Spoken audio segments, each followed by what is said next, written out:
Hello everyone. Good morning. Thank you for spending time with me, spending time watching my channel. I Today I'm going to be talking about books I recommend to people who are just um, getting started with the pursuit of pleasure reading as an adult, as a young adult, as whatever age you are, just to get started in the habit of reading capital L literature, whatever really that means. Anyone who's in the pursuit of just getting an understanding of the history of the written word, getting an understanding of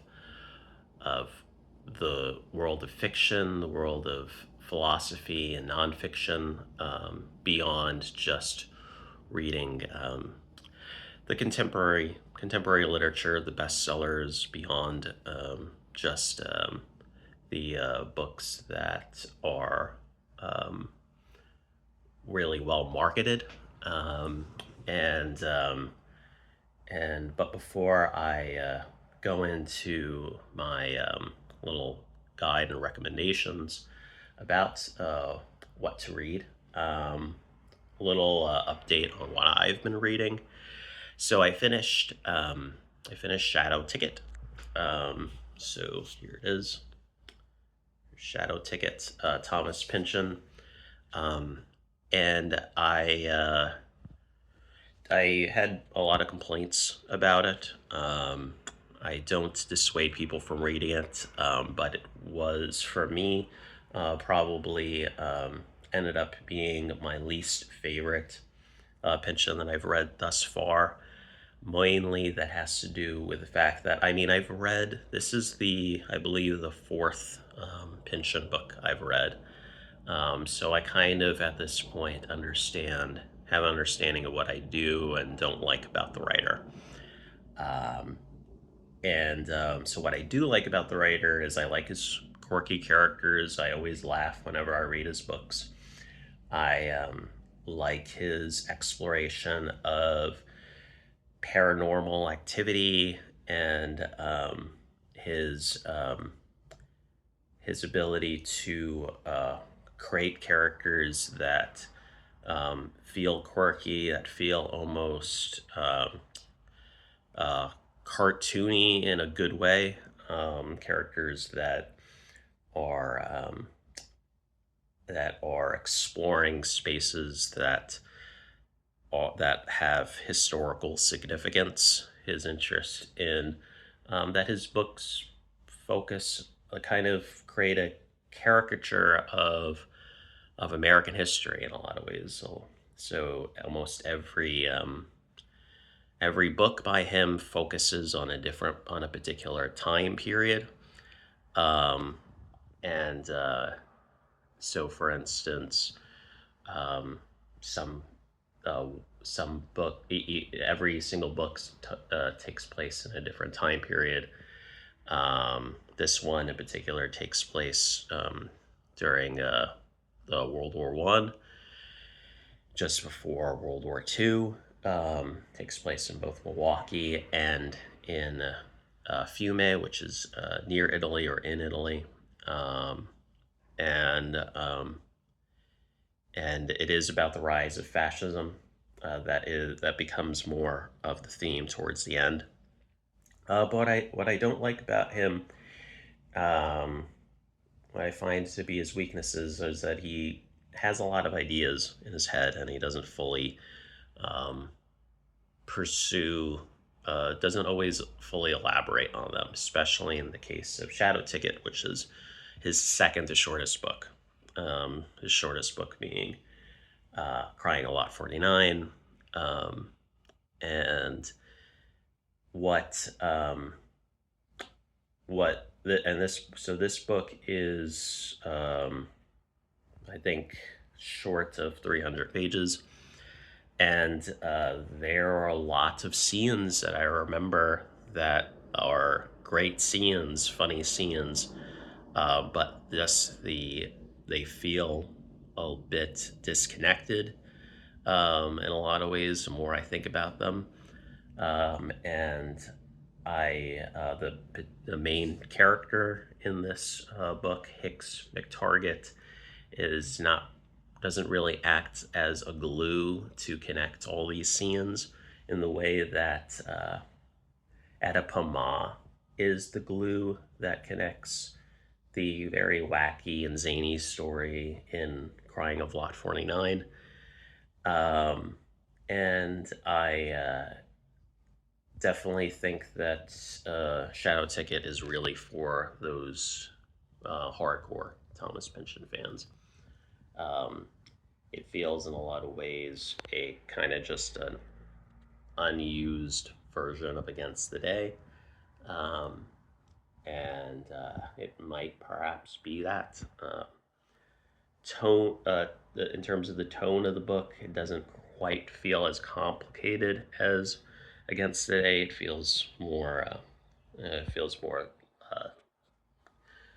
like just more laid back in the way that Inherent Vice did. It's very much in the genre fiction category that Against the Day is and is not. Against the Day is really a mixture and conglomeration of a bunch of different genres, whereas Shadow Ticket is purely a detective novel, a zany detective novel that has scientific or pseudoscientific elements to it at times, but it is purely a detective novel. So it was, it was for a Thomas Pynchon novel, it was disappointing, but that does not mean that it's a bad novel because Thomas Pynchon is able to create memorable scenes and images that some uh, writers cannot do. So I definitely think it'll be um, the reason why I think I continue reading him is because of the fact that I know that I will walk away with something that I will be able to reflect on for many months to come. Um, and and some writers are not able to do that. Um, and so yeah, that's those are my thoughts on Shadow Tickets. Here it is again. Um, and so on to my main topic, though. I'm going, since I am talking about Thomas Pynchon, and it seems like a lot of people are into Thomas Pynchon right now. I thought I'd, um, in my guide for new readers, I thought I'd start it off with just a starting point for Pynchon and a starting point for postmodernism in general. Now, keep in mind, I'm not very well versed in postmodernism, um, but so there are other people that are probably better at talking about that than I am. But earlier this year, I did read Crying of Lot 49, which again is his shortest text. It's, I think, about a little bit over 100 pages. What I like about this book is that it introduces you to the zany conspiracy theories, the kind of skepticism, that very like Gen X and hippie um, paranoia theme that is very engulfed in in mid to late 20th century Americana, and it introduced, and that's a major part of postmodernism, at least American postmodernism, from what I understand. And it does so by one creating a main character that is very um, a very strong main character, a character that's easy to follow in a prose that is, in my opinion, easy to follow, um, while doing things that are structurally interesting without being ridiculously difficult and irritating. For instance, there's this one section where these two characters are watching a play, and and the scene in the play is kind of being described to us while being overlapping with the story about the audience members. Um, and the same thing happens again with two characters who are watching TV. Oh, so an overlapping narrative of the narrative that's going on in the television and a narrative that's happening in our main, the story's main world, which is the people watching the TV. Um, so overlapping, it's going to introduce you to the kind of overlapping narratives that um, Thomas Pynchon does every once in a while. Um, do He did that in Shadow Ticket as well, and I just think that Crying a Lot for 89 is a good starting point for getting understanding of postmodernism and Thomas Pynchon in general. Mainly because of the fact that it's so short. If you're going to want to pursue um, a routine of pleasure reading, it is very important for you to reflect on what type of reading you've done recently, in terms of complexity, in terms of both narrative structure, stylistic complexity, and length, and then and also just of course focus on what interests you. And As you are reading, you'll become that will open up new interests, and you would want to pursue those. Find books that are similar in terms of thematically similar or stylistically similar, um, but um, um, but also just start off reading very short work, because um, long works are just very time consuming. And the goal at the beginning should always be to, okay, let's try to just create the routine. So that's really what this video is for, an audience who is pursuing a routine. And really, the only way you could establish a routine is if you start reading short books. So that's why I recommend something like this. Has the complexity without being overwhelmingly complicated. Another author that's important to the postmodern movement is Don DeLillo. This is White Noise. Um, this is talking about American consumerism, uh, paranoia, environmental catastrophes and concerns, and is also has a very similar sense of humor, um, and that is prominent in American postmodernism. Um, Don DeLillo is a writer that is, I think, slightly more prolific than Thomas Pynchon. I think that people have mixed feelings about his overall body of work, although he is still very significant to postmodernism, and it seems like the book that people like the most is um, White Noise. So um, I would read this, and for those who are interested in postmodernism, but I would um, be cautious of being a Don DeLillo completionist in the way that one might be a Thomas Pynchon completist. Um, just because Don DeLillo has way more books and doesn't seem like people just seem like they have negative opinions about some of his more recent works, and he's more stylistically, I think, all over the place from what I understand.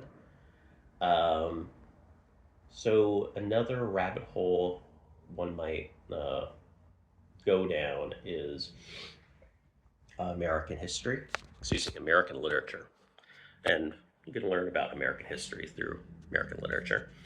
Um, I am going to focus next on some starting places for that. Again, these works are all pretty short, and some of them might be common to people, but others might. The most common book here, Stoner, John Williams. A lot of people talk about this book, so I'm not going to really go into much detail about it here.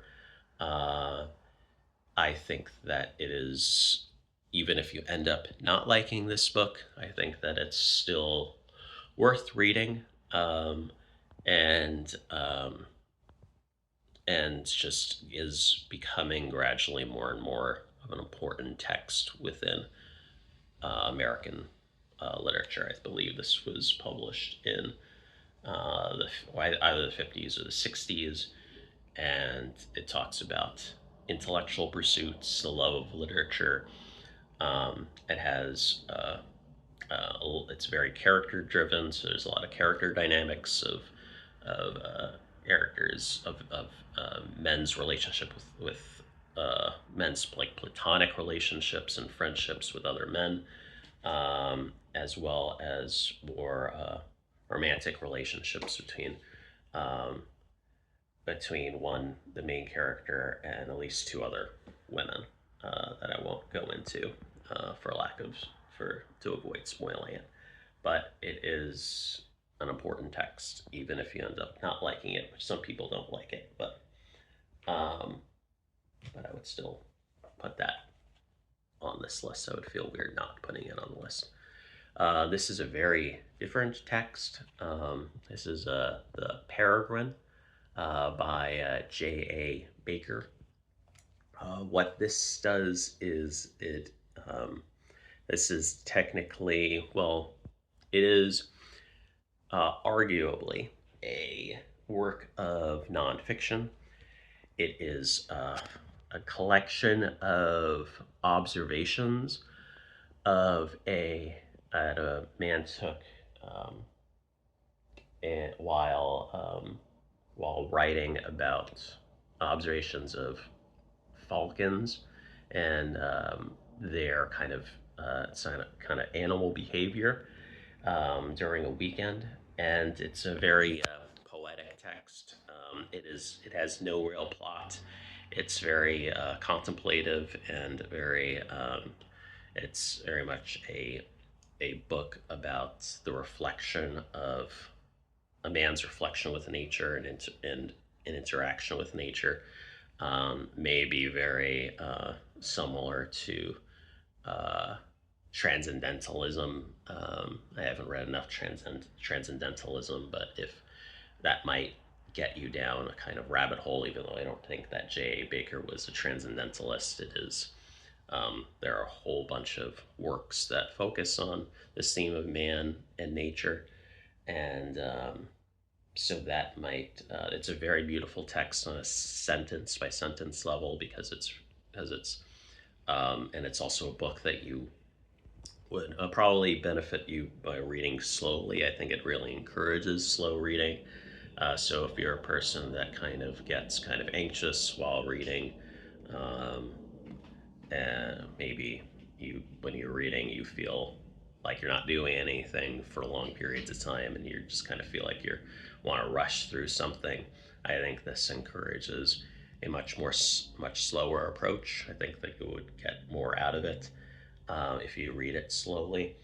And it's just a very unique reading experience because it is not about the it isn't about the plot. There is no plot. It's about um, it's almost like you are watching the birds with the writer, um, and you're doing the activity not solely for its end result, because there is no end result while doing something as banal and contemplative and quiet as watching birds.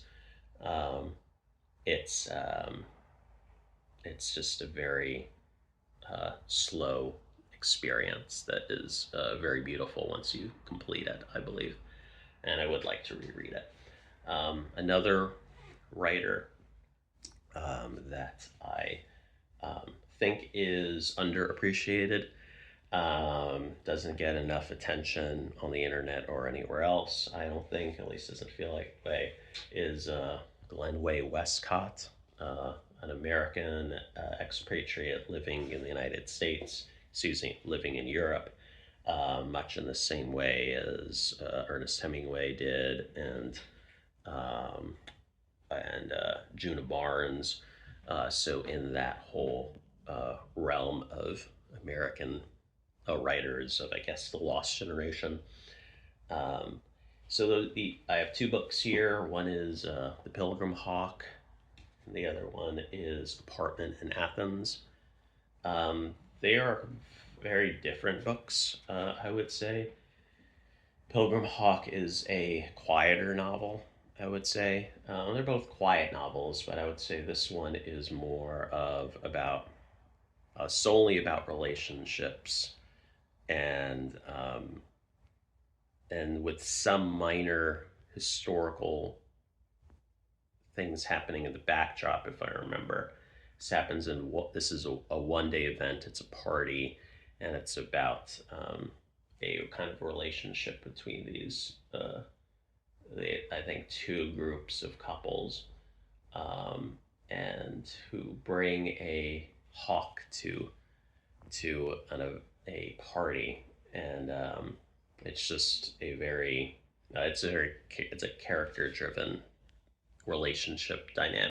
So in addition to Pilgrim Hawk, I recommend reading Apartment in Athens, which is a book that's different from Pilgrim Hawk in the sense that instead of just focusing on one particular day and focusing on relationships, there is a historical backdrop that I think is kind of takes over the narrative, even takes over the story even more so, and that is the occupation of Athens, Greece, by the Nazis, and it's focused on one particular one particular Greek family, and a Nazi soldier who is living in the apartment with them. Um, it's an incredibly depressing story. I feel like it's a much heavier novel than Pilgrim Hawk is, and it's written in a way that just feels just heavier overall. It is longer, and I just think that stylistically, there are, for what I remember, there it doesn't really feel very similar, um, but it will continue to give you an understanding of this particular group of American writers who did live in Europe, as a result of the war, and also gives you an understanding of American realism. Um, I just think that, and I just think that Glenway Westcott is a quite underrated writer that should be more popular.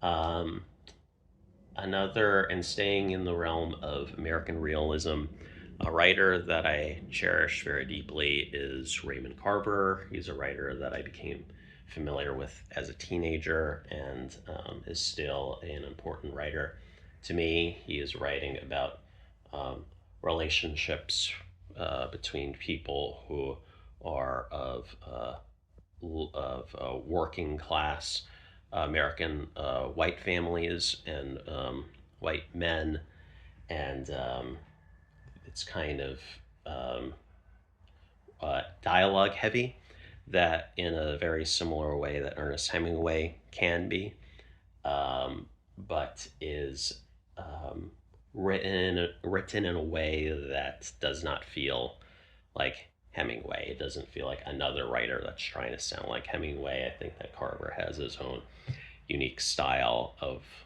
writing where um, but similar in the sense that you're going to be reading books that are where people are indirectly talking to one another about complicated tension, um, highly tense uh, domestic topics, is the best way I think to put it.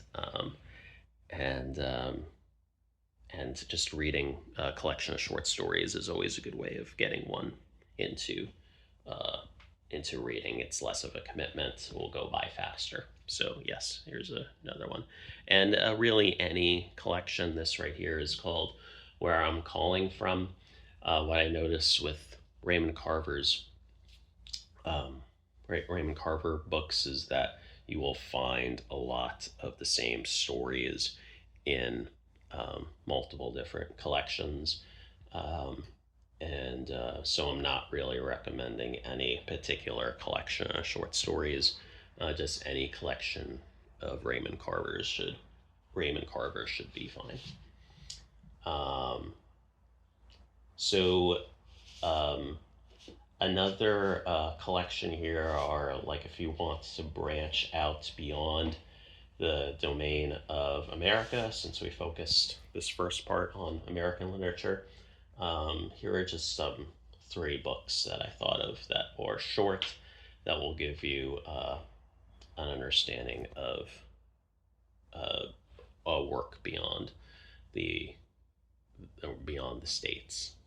So Thomas Mann, um, Death in Venice.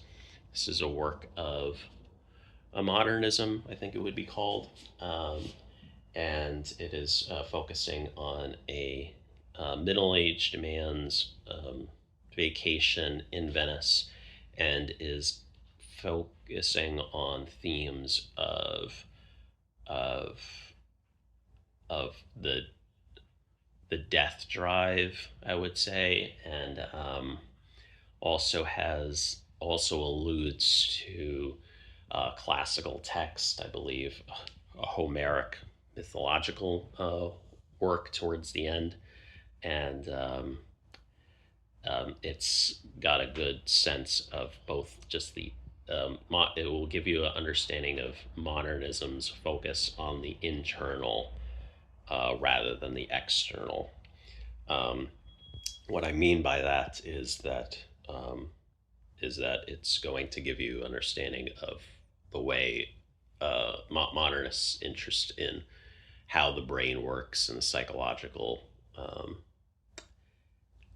the psychological phenomena that goes in within humans.